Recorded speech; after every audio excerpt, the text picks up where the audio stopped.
What's up, fam? Extraordinary Life with Elijah, and you're watching this video on Sunday, June 21st, I think, 2026 at 10:50 a.m. MST. With all of the waiting of the last video and the video I posted with my kids, June 7th, 14th, now 21st, I think I'm back on track, but I certainly got those dates mixed up. Nothing like trying to make it harder for myself making videos 3.5 years in the future than shifting dates around all over themselves. Makes it way easier. But today I am the extra and Jesus is my ordinary. A conversation today.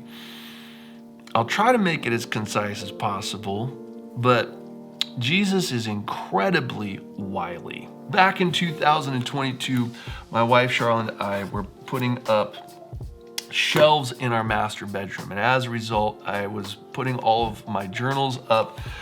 Found my very first journal that I got from my grandma Bardsley. She asked me in 1988 what I wanted for Christmas, and I told her I wanted a journal. She went out, she got me a Hallmark journal with a bear on the front. I look at it now and like, it's a little effeminate, but I remember my little 8-year-old heart when I got it. I loved this thing. I loved that it had a padlock on it. And I remember as I wrote my very first entry here on a Monday in 1988, not sure when that Monday was. I didn't put a date on it. But I remember I sat at my mom's feet and asked her word by word how to spell each word. And I had a wild bird when I was a boy. Its name was Tony. I liked it a lot. My dad told me to let him go. I was sad because I had to let him go. And then he died. That was my first entry about Tony the bird. It was so interesting reading through all of the journal entries. And then eventually I got to a page in January 2nd, 1992. Where are you? Here it is, January 2nd. 1992, all this entry pulled me up short and Jesus pulled a woolly booger on me. Fam, until God reveals things to you, you cannot see them. Aside from his spirit of truth coming and leading us into all truth, no matter how much effort we put in, we'll never see the plans of God unfolding in our lives. As I read this entry, it was that dolly zoom fisheye moment for me where everything of my past and everything of my present and everything of the future here in you all came into so much more clarity. But I realized that I'm still not seeing clearly. January 2nd, 1992. Today we cleaned the downstairs. The rest of the day we put up pretties, referring to ornaments over Christmas. Well, kids, tomorrow you'll find out what happened. Good night, kids, and you too, honey. Why I find that so incredibly fascinating is that fast forward to 2003, and I decided that I would begin writing journals to my future wife. Begun Thursday, March 6th, 2003, to my future wife. Early in my life, I did a good job of messing my life up. I had a massive porn addiction and lots of sexual perversion, and had a crisis moment with Jesus. I realized my need for him and gave my life to him in July of 1996. But from that point on, was such a process of healing and God inviting me back into the healing and the hope that he has for me in Jesus. As a result of all of that perversion, I decided that I would rest in Jesus much the same way as Adam, that I would sleep and dream of God, that torrent and storm of a broken heart and so many lusts and wrestlings and failures, that I decided that I would sleep through the storm with Jesus, dream of him, and allow God to craft me a helpmate out of my choice for a wife. My commitment with God was that I would journal to my future wife, that I would pray that I would learn lessons and that I would write those lessons down to demonstrate my love for her as I merged towards her, and to express my heart of love in a period of time before I met her. Now, as I continued on, I've been going back through all of these journals, just hours, years, days of writing. As I went through each journal, I had a fountain pen. I would sit for hours in coffee shops. It was in this journal that I had my longest continued stint of time writing. I sat in a chair and wrote in a coffee shop from open to close for 18 hours straight, that I would pour my heart out before God, seeking to know His heart, how to love a woman as He would love her, and how to express the heart of God to her in a way that was pure and holy. That I've read countless entries now over the last few days, but it wasn't until I got to my final and largest journal that I got my biggest punch to the face from Jesus. This has been, to date, the largest journal that I've ever written in. I don't think I will ever get a journal this large again. Taking this thing and writing in a coffee shop with this monster setting on your lap is not so easy. But as I came into the end of my journal, I got to the very last entry, the day before my wedding, on September 11th, 2010. As I wrote this journal entry, it was such a sense of death, of passing, of sorrow, that I'd come to such a place of contentment in God, in sufficiency in Him, that it was difficult for me to lay aside that singleness of relationship with Him. I remember as I wrote that I had to come to grips with the fact that there was a season of time that was passing, and that everything that God had crafted into me in being expressed to my future wife was coming to fruition. I remember I wrote, I have labored hard and faithfully, and now look forward to our life together. I look forward to my more than enough and God's blessing to me of you as my helpmate, companion, lover, and friend. This period has been enjoyable, but as long as we're here on earth, we always have the promise that the best is still yet to come. Nothing truly enjoyable or blessed is ever lost. However, in moving forward into glory, one is aware of glory past.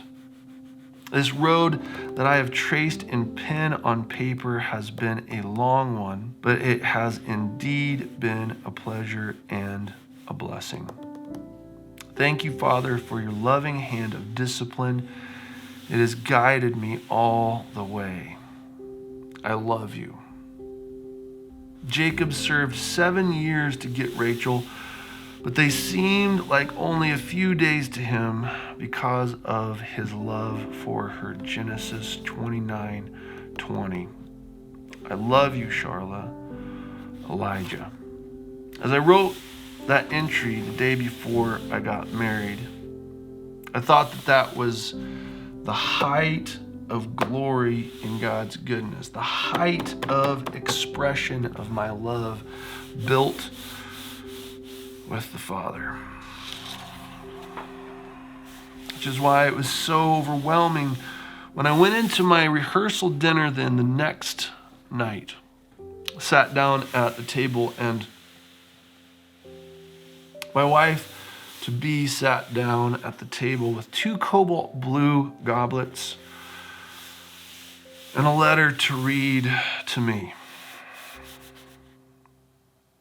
When I wrote my last entry, I thought that it was the perfect ending for these books. How little I knew of what ending God had in store for me. I should know better by now, but I guess that I'm a slow learner. I remember writing a long time ago that I wondered what you were doing, thinking, and how God was crafting you during this period of time that I was writing in these books. I mused in ink so that God could blow my mind, exalt his glory later on.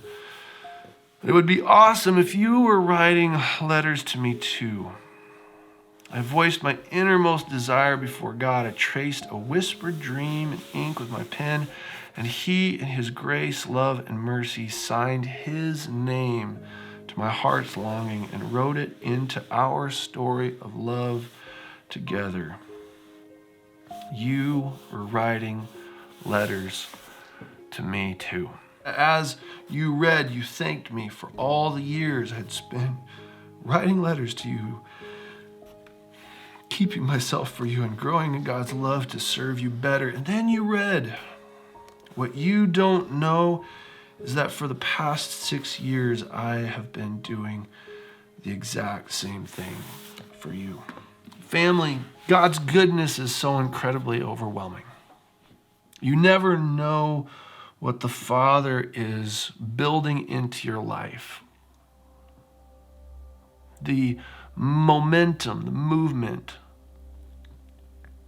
of his fingerprints moving back and forth through our lives, writing the story of his love expressed to us, is so complex, so beautiful, a labyrinth of love incapable of escape. It is too great for the human heart to comprehend. Until he reveals it, you can't know it. That as a little boy in 1992, it was the first expression penned to my future wife. That then in 2003, I thought I had an original idea as I started my first journal to my future wife. And that as I was penning my letters, that my wife, thousands of miles away, was expressing her heart to me.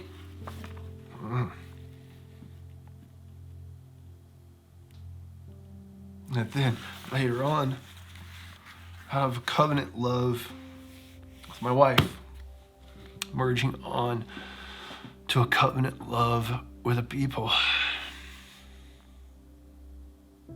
And that God would call me to begin expressing my love to a people. Sitting for 7 years, 6 months, and 14 days, pouring through hours and hours and hours of prayer and study, asking God for his heart to be able to express my love to a bride. And as I exercised faith and perseverance, consistency with him, to pursue his heart and to allow it to change my own, that God empowered me with the purity and the strength to express his love to a person. What a grand joke, Father. That I thought that there was something new, something I hadn't done before. Friends, I know where this is going with the Father. I know where it's heading. And that in a place of expressing the Father's heart and doing what he's called me to do, that it was the overflow of his heart grown in maturity and love towards a larger context. Fam, my encouragement to you is the way forward into a powerful faith is through surrender,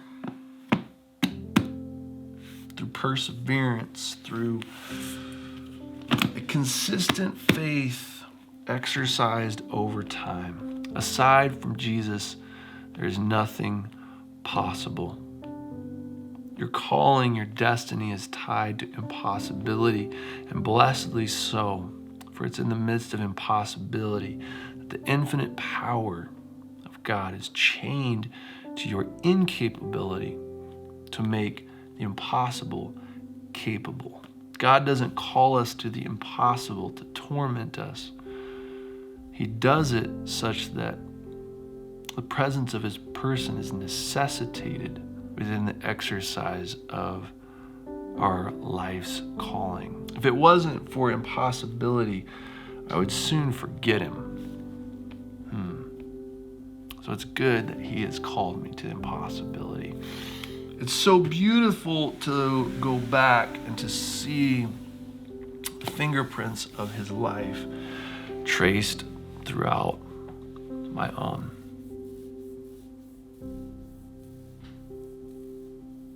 Fam, serve to please our Father's heart through the exercise of your gifts, to impart grace to others to know our Father more. If you subscribe to what I am doing, and if you know more about what I'm doing than I do, because I keep discovering along the way what it is that I'm doing, and I'm hailing back to the time when I took the piece of cardboard, held it up with the huge question mark on it, and I pointed it and said, I'm doing the same thing. I don't know what I'm doing. If you subscribe to what I am doing, then hit the button, hit it, and then get it. Hit the bell as well so you get notified with the new content. Oh, I am so content with the content that I've been creating with God my entire life. Oh, I am a content creator. And if you love this video, you didn't just like it, hit the thumbs down button. Help me a lot. I pray blessings on our lives together. I love you guys lots, and I will see you in the next video, which starts now because we're 19 minutes into that sucker. That was a good little conversation. Yeah, get this off the table. That is one Easter egg I cannot leave out. Oh my goodness. People would be like, what was it with the huge stack of leather-bound books, my friend? That's not an Easter egg I can hide. And my phone's getting ready to die, so I'll jump in here.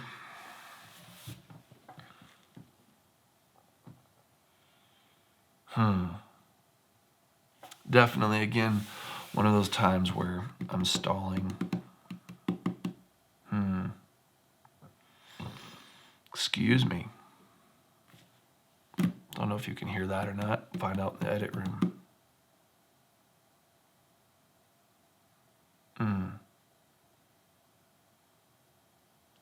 1992.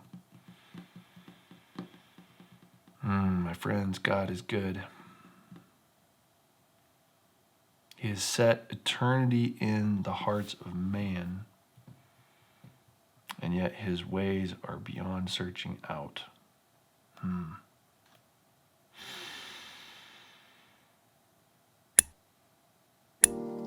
What's up, fam? Extraordinary Life with Elijah. And I hope that in last week's video, that it was the most encouraging time ever in your life that you've had someone tell you to go to hell.